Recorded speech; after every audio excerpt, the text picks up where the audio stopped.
ఒకానొక రోజు రాజు మంత్రిని రాజ్యంలో ఒక 5 మంది మూర్ఖుల్ని వెతికి తీసుకురమ్మని చెప్పారు. అయితే కొద్ది రోజులకి ఆ మంత్రి 3 మనుషుల్ని తీసుకొని వచ్చారనమాట రాజు దగ్గరికి. వీళ్ళు ఎలా మూర్ఖులయ్యారు అని అడిగారు రాజు. అందులో మొదటి వ్యక్తి ఏమో తన ఇంటి డాబా పైన గుర్రం కోసం దానా వేస్తున్నాడు, పంట పండిస్తున్నాడు.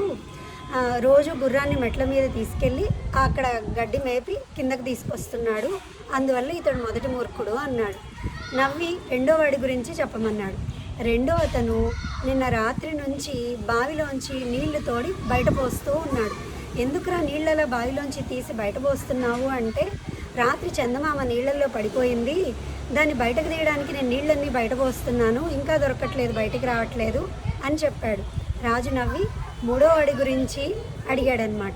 అతను గుర్రం మీద కూర్చొని తన నెత్తి మీద ఒక పెద్ద మూటని మోసుకొని తను గుర్రం మీద కూర్చొని వెళ్తూ ఉన్నాడు. ఎందుకురా ఆ మూటను కూడా గుర్రం మీదే పెట్టచ్చు కదా, మళ్ళీ నీ నెత్తిని ఎందుకు పెట్టుకున్నావు అని అడిగితే, గుర్రానికి ఆల్రెడీ నా బరువు ఎక్కువైంది కదా, ఇంకా మూట బరువు కూడా దానికి ఎందుకులే అని నా నెత్తి మీద మోస్తున్నాను అని సమాధానం ఇచ్చాడు.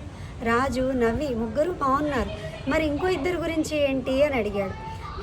లోకంలో ఏదో పని లేనట్టు మూర్ఖుల్ని వెతుకుతూ మీరు నేను ఉన్నాం కదా, మనమే ఇంకో ఇద్దరు మూర్ఖులము, ఇప్పుడు లెక్క సరిపోయిందా అని చెప్పారు.